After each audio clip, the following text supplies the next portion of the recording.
मित्रों, नमस्कार। सामाजिक सरोकारों से जुड़ी संस्था स्नेह के तत्वावधान में तथा बेटी बैंक द्वारा प्रायोजित एक वर्चुअल परिचर्चा दिनांक 21 जून को आयोजित की गई, जिसमें मुख्य वक्ता काशी क्षेत्र के भाजपा अध्यक्ष माननीय महेश चंद्र श्रीवास्तव जी रहे, जिनका साथ दिया उत्तर प्रदेश भाजपा के सह प्रवक्ता श्री नवीन श्रीवास्तव जी ने।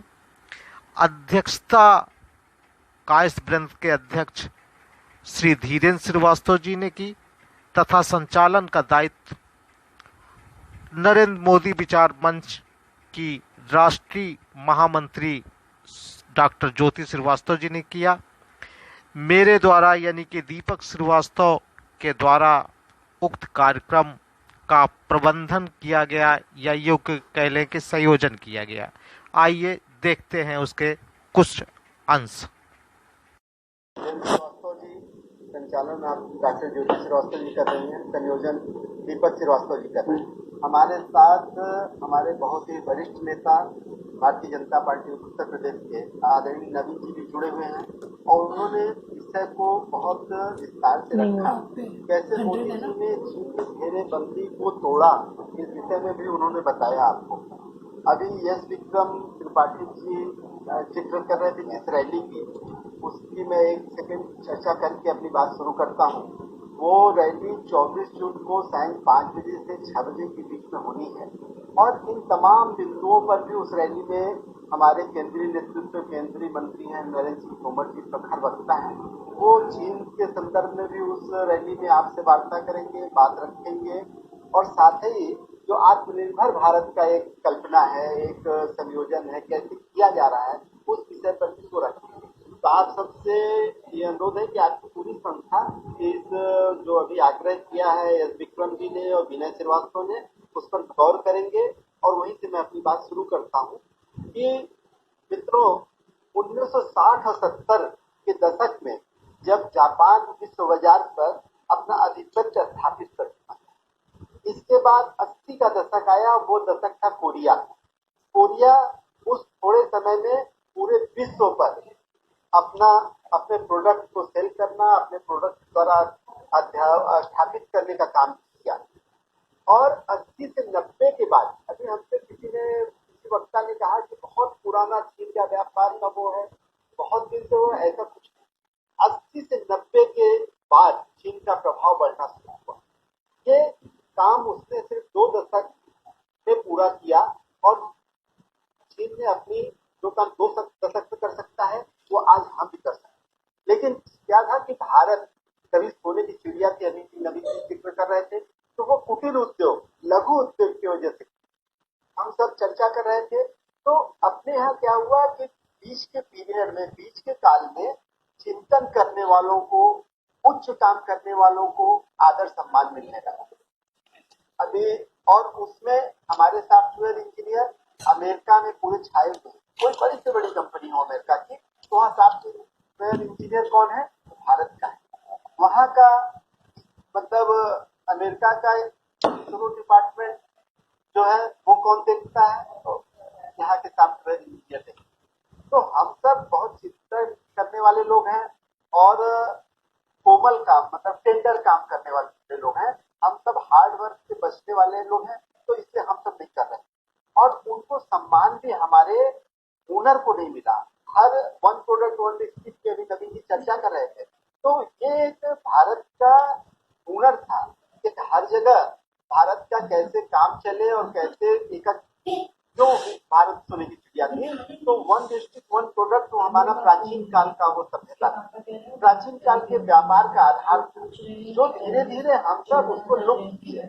जब हम सब उसको खो दिए तो फिर हम सब जब बढ़े तो हम सब चिंतक हो गए और तमाम चीजों को आगे लेते गए और हम ये देखे कि कैसे विश्व बाजार पर हमारा ट्रेडिंग हमारी बढ़ गई और हमारी उसकी वजह से हमारी सब मैन्युफैक्चरिंग हम सबकी घटी।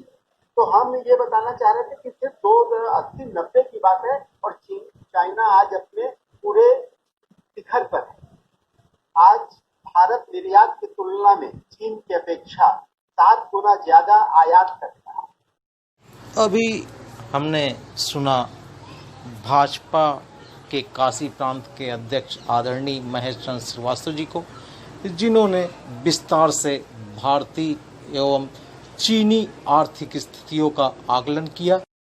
हमें गर्व है कि आज हम उस भारत देश में निवास कर रहे हैं जिसकी आर्थिक एवं सामरिक स्थिति का सामना चीन जैसा एक बड़ा देश भी नहीं कर सकता है।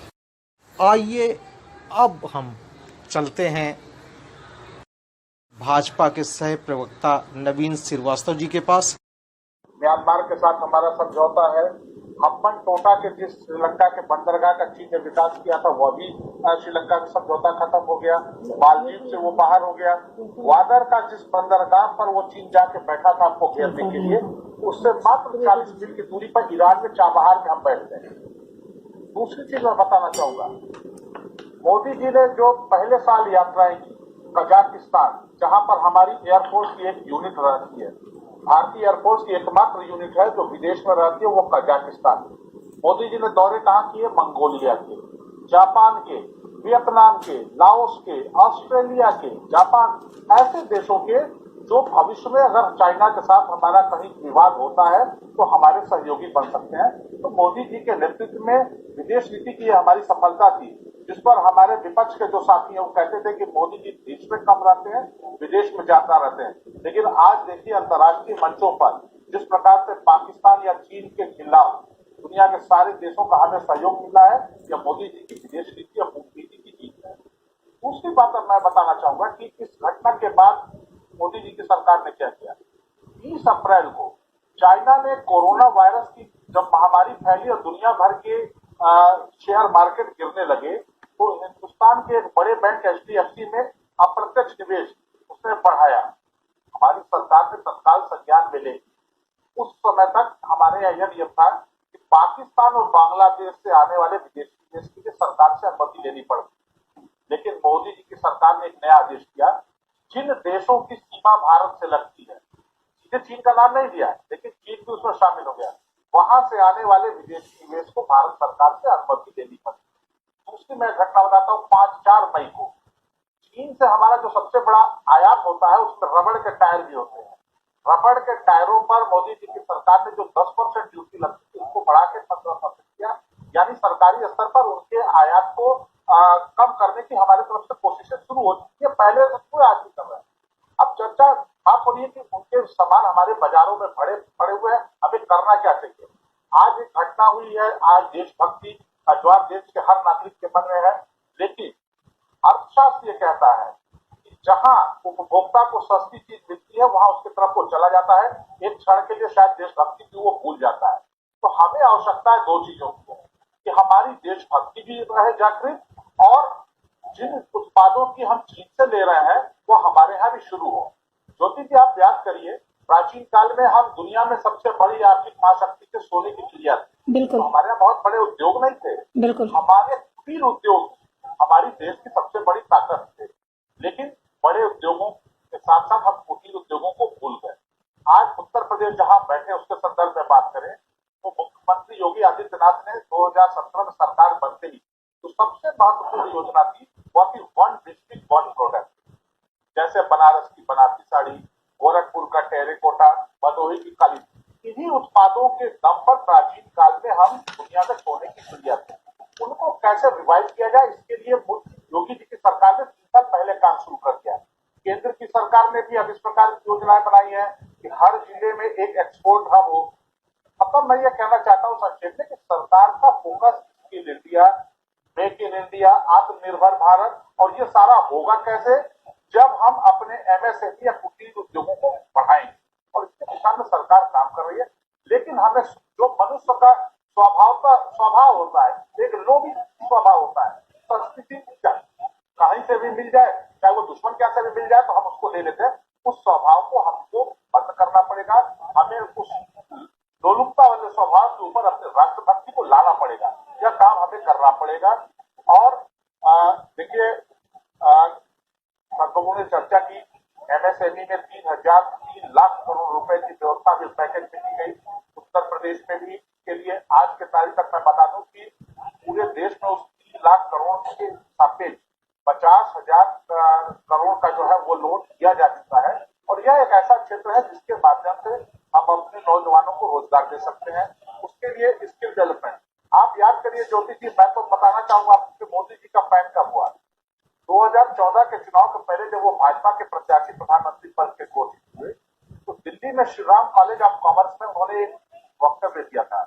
उसमें उन्होंने स्किल डेवलपमेंट की बात की और दूसरी चीज उन्होंने जो सबसे बड़ी बात कही थी कि हम लोग जैसे फिलॉसफी पढ़ते हैं, गिलास आधी खाली है गिलास आधी भरी है, आशावादी निराशावादी, लेकिन मोदी जी ने एक नया फंडा दिया था, नहीं गिलास पूरी भरी है, आधा पानी से और आधा हवा से। तो इस प्रकार की आशावादी सोच हमको करनी पड़ेगी।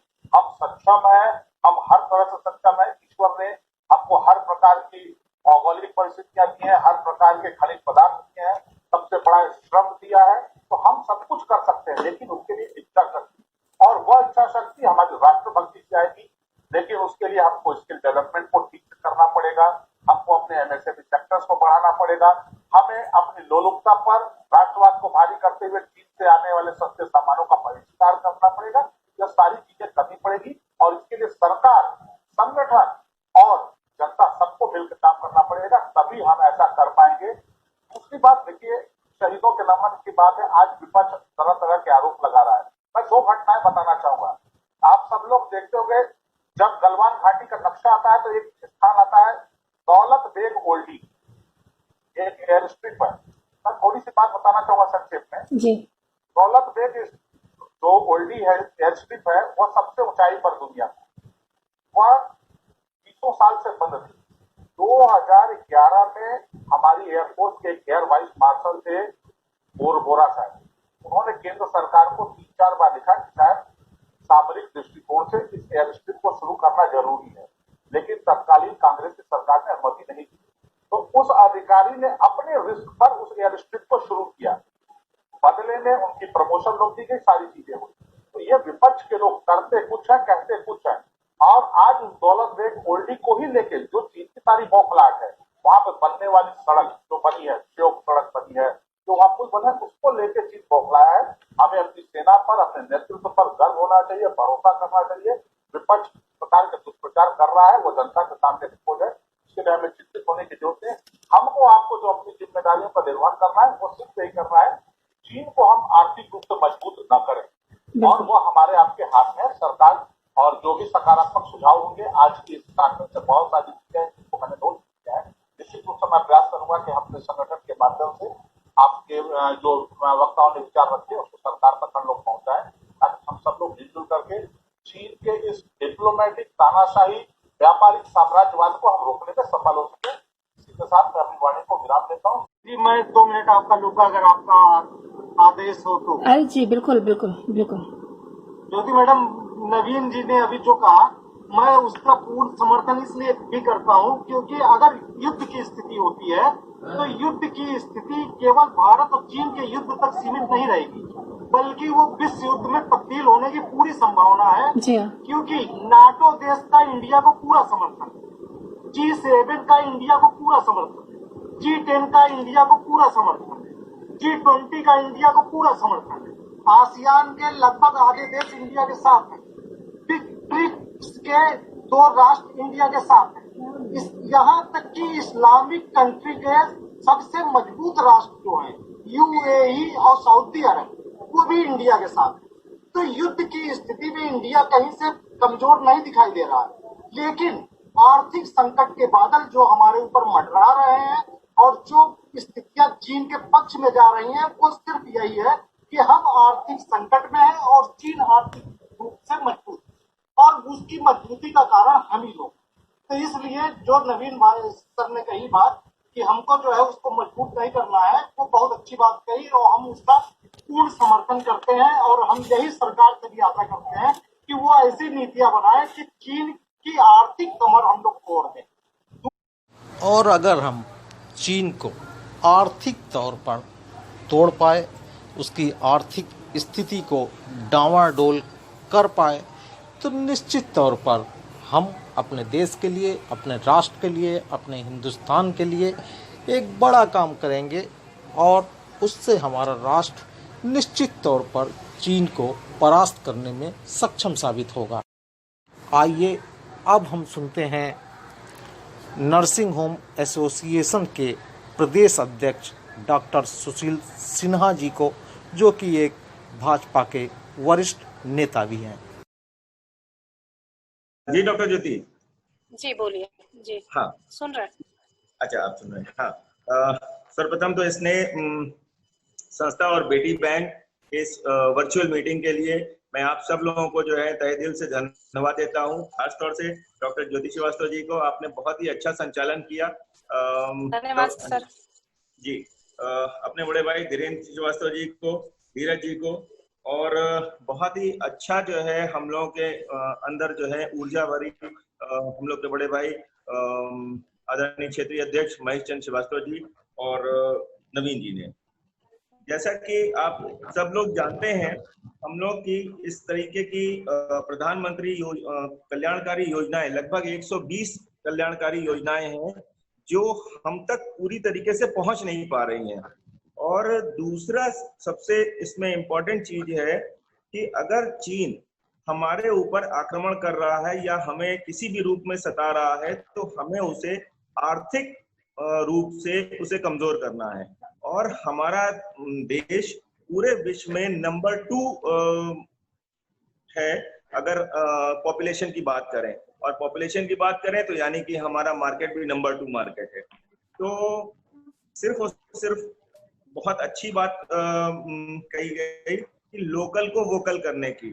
इस लॉकडाउन के समय में अगर देखा जाए तो हमारे मॉल बंद थे, हमारे कॉर्पोरेट बंद थे, हमारे एफडीआई बंद था, हमारे काम आ रहा था, हमारे गली का, हमारे मोहल्ले का वो किराने की दुकान, वो दूध की दुकान जो हमें जिंदा रखे हुए था।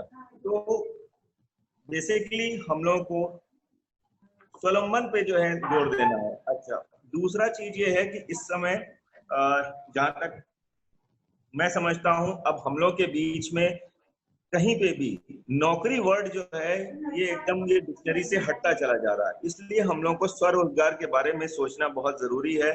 और आप लोगों के अथक प्रयास से हम सब लोग मिलके इस कर सकते हैं और स्वावलंबन के बारे में जो है हम बात कर सकते हैं, स्वरोजगार के बारे में बात कर सकते हैं। अपने इस परिवार, पूरे कायस्थ परिवार के जो होनहार नौजवान बच्चे हैं और खास तौर से हमारी महिलाओं को सशक्तिकरण करने के लिए हम स्वरोजगार की योजनाओं को ला सकते हैं। और डॉक्टर ज्योति श्रीवास्तव और धीरेन्द्र भाई, भाभी जी, आप सब लोग इस चीज में लगे हुए हैं। मुझे पूरा यकीन है कि अब कोरोना के बाद हमारा नजरिया भी बदल जाएगा और हम इस चीज के प्रति जो है ज्यादा जागरूक रहेंगे। बीच में एक काल आया था, जैसा कि महेश जी ने बहुत अच्छा बताया, कि हम लोग विदेशी मूल की जो चीजें हैं, विदेशी उपकरण हैं, विदेशी गाड़ियां हैं, उनके प्रति जो है भाग रहे थे। जहां तक डॉक्टरों का भी सवाल आए तो डॉक्टर भी जो है बाहर के देशों में जाके सेटल होना जो है बहुत ज्यादा उन्हें अच्छा लगता था, क्योंकि वहां पे पैकेज भी बहुत अच्छा था और वहां की लिविंग स्टैंडर्ड अच्छी थी।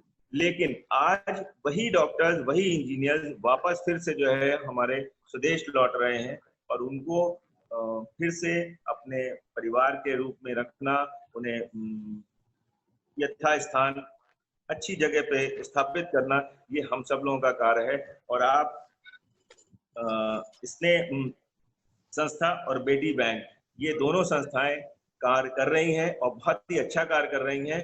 मैं धीरेन्द्र भाई के थ्रू आप लोगों के साथ मन से जुड़ा हुआ हूं और जब कभी भी किसी भी रूप की जरूरत हो मैं आपके साथ।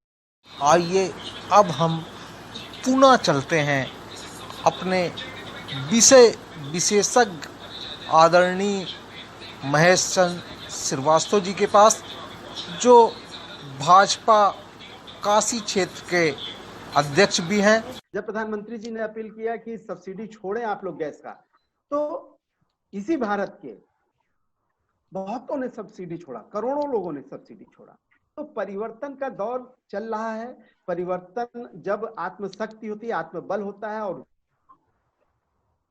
व्यक्ति कोई अपील करता है तो उसका लोग भी मानते हैं। तो ये है, थोड़ी कठिनाई का समय था, लेकिन हम उस कठिनाई की भी चर्चा करें। जो विदेशों में कठिनाई थी उसके अपेक्षा हमारी कठिनाई कम थी। विदेश जब थम गया है तो उस समय 20 लाख करोड़ का पैकेज आया, ये मामूली बात नहीं है। अगर इसमें अर्थव्यवस्था सुधारने के सारे स्कोप और सारे संभावनाएं हैं, लेकिन हमें इसमें आगे बढ़ने की जरूरत है और अपने में परिवर्तन भी करने की जरूरत है। हम सब सरकार से पूरी तरह से अपेक्षा नहीं कर सकते कि कोई भी क्रांति होती है तो जन ही कर पाता है। सरकार के द्वारा एक सिस्टम बनाया जा सकता है, लेकिन हम पहले भी जो सुधार हुए, चाहे सती प्रथा की हम सब बात कर लें, तो वो इतना घिनौना वो एक प्रथा था, वो कैसे हटा? वो सरकार के नियम बनाने से नहीं हटा, जब जन सहभागिता हुई, जब राजा राम मोहन राय ने उसको जन आंदोलन बनाया, तब वो हटा। तो किसी भी परिवर्तन के लिए जब जनता आगे होती है तो वो तभी होता है। और ये भी चीन के उत्पादन का जो बायकाट की बात हम सब कर रहे हैं, ये भी जब जनता आगे आ जाएगी तो ये भी खत्म होगा। हम 2 पैसा महंगा भी चीज लेना पसंद करेंगे, अपने देश की चीज इस्तेमाल करना पसंद करेंगे, लेकिन एक कंपैरेटिव आइडिया जरूर बननी चाहिए कि हम कितना महंगा लें, कितना सस्ता प्रोडक्ट हो। तो उसके लिए आवश्यक है, फिर मैं कहूंगा कि उसके लिए आवश्यक है कि अपनी सोच बदलनी पड़ेगी। हम अपने बच्चे को नहीं देखते कि वो किधर जाना चाहता है, उसको BA MA कराते हैं, क्यों कराते हैं? उसको हुनर क्यों नहीं देते हैं? उसको स्किल्ड क्यों नहीं करते हैं? मतलब ये हमारी भी सोच बननी चाहिए। जब स्किल्ड होगा तो आपके यहाँ प्रोडक्ट, जब वो लेबर अधिक मात्रा में होंगे तो प्रोडक्ट सस्ता होगा। आज हमारे पास वो लेबर कम थे, लेकिन ये जो लोग लौटे हैं जो बाहरों काम करते थे, वो आज इस प्रोसेस में अब चीजें आ रही हैं कि अब चीजें बदलेंगी। और मैं विश्वास करता हूँ, बाबा विश्वनाथ से भी प्रार्थना करता हूँ, ईश्वरी शक्ति से भी प्रार्थना करता हूँ कि भारत का जो संकल्पना है, भारत का नेतृत्व जो सोच रहा है, वो बाबा विश्वनाथ पूरा करें। और आप सब को मैं कहना चाहता हूं कि आने वाला दिन बहुत अच्छा होगा। और मैं आज कुछ बहुत बड़ी बात नहीं करता हूं, चीन का अगर युद्ध हुआ तो आपको पता चलेगा कि भारत कितनी मजबूत स्थिति में होता है, लेकिन वो भी समझ रहा है कि पहले वाली स्थिति नहीं है, 62 की स्थिति नहीं है। आज दूसरा नेतृत्व है जिसके साथ पूरा विश्व खड़ा है। धन्यवाद। सर का बहुत बहुत आभार। लेकिन सर जो है कुछ पंक्तियां पेशे खिदमत करना चाहूंगा इस मंच को, और खासकर आपको और नवीन सर को, कि पीर पर्वत सी पिघलनी चाहिए, पीर पर्वत सी पिघलनी चाहिए, इस हिमालय से कोई गंगा निकलनी चाहिए। सिर्फ हंगामा खड़ा करना हमारा मकसद नहीं, मकसद है कि सूरत बदलनी चाहिए, सूरत बदलनी चाहिए। सर, हम लोग आपसे आश्वासन चाहते हैं कि जो चीनी बायकाट के सामानों की बायकाट की बात हो रही है, जो भारतीय सैनिक वहां पर शहादत को प्राप्त हुए हैं, सर हम आम जनमानस को उसके लिए कोई मलहम का काम सरकार को करना चाहिए। इसके लिए सर मेरी तरफ से आपको गुहार है, मेरे मंच की तरफ से आपसे गुहार है आदरणीय सर। नहीं, जो देश का जो सैनिक जो है, जो सैनिक हमारे शहीद हुए, वो किन परिस्थितियों में हुए इसकी अभी सब चर्चा कर रहे थे, और उस पे मलहम लगाने के लिए अपनी जो विदेश नीति है और जो हमारा केंद्र सरकार है वो पूरी तरह से लगा हुआ है, और उसमें कतई कहीं कोई समझौता करने की स्थिति में नहीं है देश। और देश इस बार आने वाले समय में आप सबको इसका रिजल्ट भी देखने को मिलेगा। और बाकी तो जो आप सब बातचीत कर रहे हैं उस बात को ऊपर के नेतृत्व को भी हम सब पहुंचाने का काम करेंगे। जो बातें यहाँ हमने भी नोट किया है, नवीन जी ने भी नोट किया है, तो हम सब ये डिस्कस करके आपकी भी बात ऊपर तक पहुंचाने का काम करेंगे। जैसा कि उक्त परिचर्चा एवं मुख्य वक्ता की बातों से स्पष्ट होता है कि यदि हम आत्मनिर्भरता को प्राप्त करते हैं, भारत देश हमारा आत्मनिर्भरता को प्राप्त करता है, जो कि हम आत्मनिर्भर तो हम ही हैं, लेकिन यह है कि अगर हम चीनी सामानों का बहिष्कार कर अपने स्वदेशी सामानों को अपनाते हैं तो निश्चित तौर पर चाइना 1962 की स्थिति को नहीं दोहरा पाएगा, और हम उसका मुकाबला करते हुए उसको अब की नेस्तनाबूद करेंगे, पराजित करेंगे। और अब उसको ये महसूस होगा कि यह 1962 वाला भारत नहीं है, बल्कि यह वह बदला हुआ भारत है जिसके सामने अब चूहे बिल्ली का खेल खेलना असंभव है। इसलिए हमें स्वदेशी अपनाना चाहिए। और अंत में सिर्फ कुछ औपचारिकताएं शेष हैं जिनके लिए मुझे बुलाया गया है। तो मित्रों, आप सभी ने अपना बहुमूल्य समय दिया, इसके लिए हम सभी आपके आभारी हैं। स्नेह संस्था व बेटी परिवार आपका आभारी है। किंतु इसके साथ ही साथ मैं आपको विश्वास दिलाना चाहता हूं, आपने यहाँ वक्ताओं को सुना, कुछ सम्मानित वक्ता जो कि सरकारी महकमे में बैठे हुए हैं, आपने उनको भी सुना। उनकी बातों से ये स्पष्ट है कि हमको भय खाने की कोई आवश्यकता नहीं है। हम इस समय 1962 वाली स्थिति में नहीं हैं, और अगर इस समय युद्ध की स्थिति होती है तो हम निश्चित तौर पर चीन पर भारी पड़ेंगे। विश्व का जनमत भी हमारे साथ है, जिन्होंने हमको सपोर्ट किया है। अभी अभी आपने ये भी देखा होगा कि संयुक्त राष्ट्र सुरक्षा परिषद का जो गठन हुआ है उसमें भारत 196 के मुकाबले 184 वोटों से जीता है, जो हमारी वैश्विक विदेश नीति को इंगित करता है। इस समय सिर्फ आवश्यकता ये है कि हम चीन को आर्थिक तौर पर कमज़ोर करें, और हम चीन को आर्थिक तौर पर तभी कमज़ोर कर सकते हैं जब हम उसके द्वारा आपूर्ति किए जा रहे सामानों का पूर्ण बहिष्कार करें, स्वदेशी अपनाएं। अगर हम ऐसा कर पाए तो निश्चित तौर पर चीन के मुंह पर तमाचा होगा और उसे आर्थिक विपन्न परिस्थितियों का सामना करना पड़ेगा, जिसका लाभ हमको प्रत्यक्ष तौर पर देखने को मिलेगा। आज हमें नाटो देशों का सहयोग है, आसियान का समर्थन है, G7, G10, G20 का समर्थन है, यहाँ तक कि कुछ इस्लामिक कंट्री भी हमारा समर्थन कर रही हैं। फिर कोई भय की बात नहीं दिखाई देती है। आज हम निश्चित तौर पर चीन से बेहतर स्थिति में हैं। हम चीन का बेहतर ढंग से मुकाबला कर सकते हैं।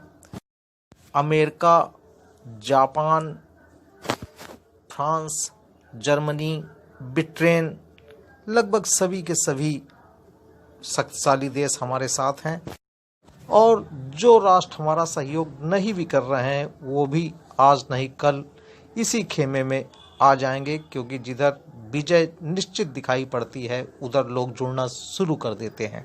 जहाँ तक रूस की बात है, वो हमारा पुराना मित्र रहा है, और मित्र होने के नाते हमें पूरा विश्वास है कि वो हमारा ही साथ देगा। अंत में आपका पुनः आभार संप्रेषित करते हुए मैं आपसे विदा लेता हूँ। धन्यवाद।